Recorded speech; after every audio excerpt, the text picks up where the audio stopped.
जय हिंद दोस्तों, मैं हूं मोहन और आप देख रहे हैं डिजिटेक एजुकेशन। आज हम लोग काफ़ी इंपॉर्टेंट टॉपिक के ऊपर डिस्कस करेंगे और वो है हमारा कारपेट एरिया, प्लिंथ एरिया। और क्या प्लिंथ एरिया और बिल्टअप एरिया अलग है या सेम है? तो इस वीडियो को देखने के बाद आपको दो चीज़ें यहाँ से क्लियर हो जाएगी कि कारपेट एरिया क्या होता है, प्लिंथ एरिया क्या होता है, और क्या प्लिंथ एरिया और बिल्टअप एरिया सेम है या अलग अलग है। सो वीडियो को एंड तक जरूर देखिएगा क्योंकि काफी इंपॉर्टेंट टॉपिक है। ये आपकी डेली लाइफ में कहीं ना कहीं आपको यूज आने वाला है। तो आइए बिना टाइम वेस्ट के स्टार्ट करते हैं। सबसे पहले हम लोग बात करेंगे कारपेट एरिया कि आखिर में कारपेट एरिया क्या होता है। जैसे कि आप सब लोग सिविल इंजीनियर है तो नाम क्लियर कर रहा होगा आपको कारपेट। कारपेट से क्या मतलब होता है कि जिस भी जगह हम लोग कारपेट बिछाते हैं, ठीक है, जहां पर जितनी जगह में हमारा कारपेट बिछेगा उस एरिया को हम क्या बोल देंगे, कारपेट एरिया। ये तो हो गई बिल्कुल बच्चों वाली डेफिनेशन। लेकिन हम लोग क्या है, थोड़े स्टैंडर्ड लेवल वाले हैं, तो हम अच्छी लेवल वाली डेफिनेशन देखने के लिए यहाँ पर देखते हैं कि उसको क्या होता है। ठीक है, कारपेट एरिया क्या होता है। तो देखो, ऐसा एरिया जो कि हमारे जो अपार्टमेंट है उसके अंदर अवेलेबल है, that is the area available for use with in an apartment. ठीक है, जैसे कि अगर मैं आपको बताऊं, ये आप देखेंगे अगर बाउंड्री से, ये अगर हमारा अपार्टमेंट है तो इसके अंदर, इस अपार्टमेंट के अंदर ये जो व्हाइट व्हाइट में आपको दिखाई दे रहा होगा, ये जो एरिया है हमारे लिए क्या यूसेबल है। तो जो यूसेबल एरिया है हमारे अपार्टमेंट के अंदर, उसी को हमने क्या बोला है, कारपेट एरिया। ऑलराइट। अब ये जो एरिया तो हमारा क्या है, यूजेबल एरिया जो कि अपार्टमेंट के अंदर है, excluding the area occupied by the wall. ध्यान देना, इसके अंदर हम किसको एक्सक्लूड कर रहे हैं, जो कि इस वॉल के द्वारा जो भी एरिया हमारा ऑक्यूपाइड है, ठीक है, इस वॉल ने जितना भी एरिया हमारा कवर किया है उसको हम एक्सक्लूड करेंगे, उसको इंक्लूड नहीं करेंगे। ठीक है, तो उसको हमने क्या बोला है, कारपेट एरिया। मेरे ख्याल से यहाँ तक आपको बिल्कुल अच्छे से क्लियर हो गया होगा। मैं एक बार फिर से कंक्लूड कर देता हूँ। क्या कारपेट एरिया क्या है कि हमारा वो यूसेबल एरिया, ठीक है, जो अपार्टमेंट के अंदर है, उसको हम बोलते हैं कारपेट एरिया। उसमें जो हमारी एक्सटर्नल वॉल से, ठीक है, जो वॉल से एक्सटर्नल इंटरनल वो इंक्लूड नहीं होती है। ऑलराइट, तो उसको क्या बोल दिया, कारपेट एरिया। नेक्स्ट, अगर अदर लैंग्वेज में अगर बात करें या अदर वर्ड्स में अगर बात करें तो क्या बोलता है, in other words carpet area is measurement from wall to wall within the apartment.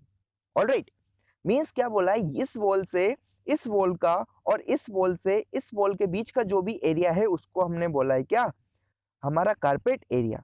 ठीक है, और इसी को हमने बोल दिया क्या, जो हमारा एरिया वॉल टू वॉल हमने मेजर किया है, जिसको ही हम एक्चुअल फ्लोर में क्या कर देते हैं, ट्रांसलेट कर देते हैं, उसी को हम बोल रहे हैं क्या, कारपेट एरिया। तो आई होप कारपेट एरिया यहाँ से आपको बिल्कुल अच्छी तरह से अब क्लियर हो गया होगा। और इस फिगर से भी आप लोग समझ सकते हैं कारपेट एरिया क्या है, कि जो हमारी वॉल्स के बीच का जो एरिया आ रहा है, दो वॉल्स, ये चार वॉल्स है, दो इधर दो इधर, इनके बीच का जो एरिया है उसको हमने बोला है कारपेट एरिया। और जहां पर हम लोग कारपेट बिछाते हैं उसको हम सिंपल सी लैंग्वेज में क्या कहेंगे, कारपेट एरिया। ऑलराइट, नेक्स्ट बात करते हैं हम इसी के अंदर। तो जो कारपेट एरिया है ये क्या करता है, ये किस किस को इंक्लूड करता है। ठीक है, तो area included in carpet area वो कौन कौन से होंगे, हर प्रकार के रूम्स। ठीक है, सारे उसके सारे जो रूम्स होंगे वो हमारे कारपेट एरिया के अंदर आएंगे। That is living room, bedrooms, dining rooms, dressing rooms और अदर जो भी रूम्स रहे, जैसे कि स्टोर रूम हो गया। ठीक है, फिर किचन और बाथरूम भी हमारे इसके अंदर इंक्लूडेड है, किसके अंदर, कारपेट एरिया के अंदर। ऑलराइट, नेक्स्ट है स्टोर्स एंड बालकनीज। जो स्टोर से शॉप वगैरह आप अगर ओपन कराते हैं तो उसके अंदर जो एरिया आता है वो भी हमारा इसके अंदर इंक्लूडेड है। अब ऐसा वो एरियाज जो कि हम लोग कारपेट एरिया के अंदर इंक्लूड नहीं करते हैं, डेट इज एक्सक्लूडेड एरियाज।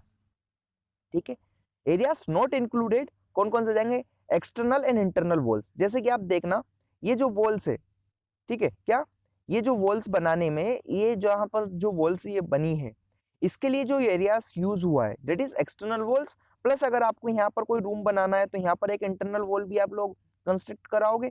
तो सारी की सारी जो वॉल्स है हमारी इंटरनल और एक्सटर्नल वॉल्स का एरिया अगर हम हटा देंगे, ठीक है, किसके अंदर से, कारपेट एरिया के अंदर से। फिर common areas such as lobbies, gateways.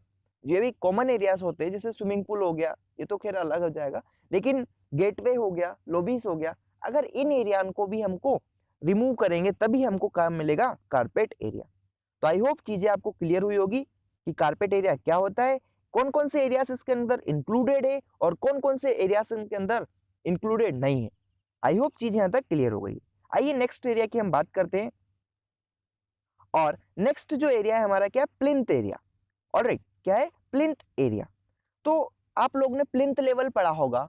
Plinth से क्या क्लियर हो रहा होगा कि जो भी हमारा प्लॉट है, ठीक है, उसमें कुछ एरिया होगा, हमारे प्लॉट का कुछ एरिया होगा। सपोज ये मान लेते हैं ये हमारा इतना बड़ा प्लॉट था, तो यहीं से हमने प्लिंथ लेवल प्रोवाइड कराया, तो प्लिंथ लेवल से जहां तक हम जो हमारी बिल्डिंग बनाएंगे उस एरिया को नाम दिया गया प्लिंथ एरिया। लेकिन अगर स्टैंडर्ड डेफिनेशन के अंदर हम बात करें तो देखो, प्लिंथ एरिया को ही हम क्या बोलते हैं, बिल्ट अप एरिया बोलते हैं। ठीक है, ध्यान देना इस पॉइंट को कि प्लिंथ एरिया को ही क्या बोलते हैं, बिल्ट अप एरिया। क्योंकि हमारा जो स्टार्टिंग जब हमने किया था तो वहां पर बताया, पूछा गया था एक क्वेश्चन, क्या प्लिंथ एरिया और बिल्ट अप एरिया सेम है या डिफरेंट है। तो यहाँ पर वो चीज क्लियर हो रही है कि प्लिंथ अप एरिया और बिल्ट अप एरिया एक ही चीज है। ठीक है, फिर क्या बात करी हमने, plinth areas is the entire area occupied by the apartment, ठीक है, including the area occupied by internal and external walls of the apartment. तो यहाँ से एक चीज आपको क्लियर हुई होगी कि जो भी प्लिंथ एरिया है, प्लिंथ एरिया हमारा क्या है, पूरा का पूरा एरिया जिसने ऑक्यूपाई किया है वो है। ठीक है, जो हमारा प्लॉट है, प्लॉट का पूरा एरिया को ऑक्यूपाई करने वाले एरिया को हम क्या बोलते हैं, प्लिंथ एरिया। एग्जाम्पल से मैं आपको समझाऊं, सपोज ये मेरा प्लॉट था और अगर ये पूरा का पूरा ही एरिया मैं ऑक्यूपाई कर लेता हूं तो इस एरिया को क्या बोल दिया गया है, प्लिंथ एरिया। यहां तक क्लियर हो गया होगा आपको अब। सो नेक्स्ट अगर हम बात करने वाले हैं, तो ये तो यहां तक क्लियर है कि प्लिंथ एरिया क्या है। साथ में हम बात कर रहे हैं जो प्लिंथ एरिया है वो किसको इंक्लूड करता है, प्लिंथ एरिया के अंदर इंटरनल और एक्सटर्नल वॉल्स भी हमारी इंक्लूड हो रही है। ये वॉल्स जो है, जो हमने की कारपेट एरिया में एक्सक्लूड करी थी, यहाँ पर वो क्या हो जाएगी, इंक्लूड हो जाएगी। ऑलराइट, ध्यान देना, यूजुअली 10 to 20% मोर देन जो हमारा प्लिंथ एरिया है, क्या, प्लिंथ एरिया हमारा 10 से 20% ज्यादा होता है किससे, हमारे कारपेट एरिया से। कारपेट एरिया हमने थोड़ी देर पहले ही डिस्कस किया था क्या होता है। तो जो प्लिंथ एरिया है वो कारपेट एरिया से कितना ज्यादा होता है, 10 से 20%। ऑलराइट, नेक्स्ट हम बात करते हैं कि प्लिंथ एरिया के अंदर क्या क्या चीजें इंक्लूड होती है। तो कौन कौन से एरिया हमारे प्लिंथ एरिया के अंदर इंक्लूड होता है। तो पहली बात, एंटायर कारपेट एरिया तो रहेगा सही, क्या, पूरा का पूरा कारपेट एरिया हमारा प्लिंथ एरिया के अंदर आएगा। दूसरा, इंटरनल एंड एक्सटर्नल वॉल्स, जो भी इंटरनल, सपोज ये एक्सटर्नल वॉल है और हमको यहाँ पर रूम बनवाना है तो एक इंटरनल वॉल यहाँ पर भी होगी, तो सारी की सारी इंटरनल और एक्सटर्नल वॉल्स हमारी इसके अंदर इंक्लूड होती है। ऑलराइट, फिर utility ducts with in the wall of the unit, जो हमारे डक्ट्स हम हमारे लिए यूजफुल है उनको भी हम इसके अंदर इंक्लूड करते हैं। ऑलराइट, नेक्स्ट, कौन कौन से एरियाज प्लिंथ एरिया के अंदर इंक्लूडेड नहीं होते, तो वो कौन कौन से हैं, कॉमन एरियाज। कॉमन एरियाज जैसे कि लॉबीज और गेटवेज, ये हमारे प्लिंथ एरिया में इंक्लूडेड नहीं होते। ऑलराइट, सो आई होप चीजें आपको क्लियर हो गई होगी कि प्लिंथ एरिया क्या होता है, क्या इसके अंदर इंक्लूडेड है और क्या इसके अंदर इंक्लूडेड नहीं होता है। तो दो एरिया हमने डिस्कस कर लिए, कौन कौन से, कारपेट एरिया और प्लिंथ एरिया, दोनों में क्या इंक्लूडेड है क्या एक्सक्लूडेड है वो भी हम लोगों ने बात कर ली। लास्ट पॉइंट हम लोग देख लेते हैं, difference between carpet area and the plinth area. Carpet area और प्लिंथ एरिया के बीच में क्या डिफरेंस है, तो देखेंगे आप, कारपेट एरिया हम कहाँ से लेते हैं, वॉल टू वॉल का डिस्टेंस जो रहता है उसको हमने नाम दिया है क्या, कारपेट एरिया। ठीक है, that is actual floor area inside apartment, जो हमारा अपार्टमेंट है उसके अंदर एक्चुअल में कितना फ्लोर एरिया है उसी को हमने क्या बोला है, कारपेट एरिया। ऑलराइट, वहीं हम बात करेंगे प्लिंथ एरिया, तो पूरा entire area occupied by the apartment, पूरा का पूरा अपार्टमेंट है उसने कितना एरिया को ऑक्यूपाई किया है उसी को हमने क्या बोल दिया है, हमारा प्लिंथ एरिया। आई होप चीजें यहाँ तक आपको क्लियर हो गई होगी। एंड ऐसे ही नेक्स्ट अच्छी अच्छी वीडियोस के लिए आप हमारे चैनल को सब्सक्राइब कर सकते हैं, और अगर वीडियो पसंद आई हो तो लाइक करें, शेयर करें, और सोशल नेटवर्किंग साइट के थ्रू भी आप हमसे जुड़ जाइए जिससे कि आपको वहां पर हमारे अपडेट्स की नोटिफिकेशन मिलती रहे। Thank you.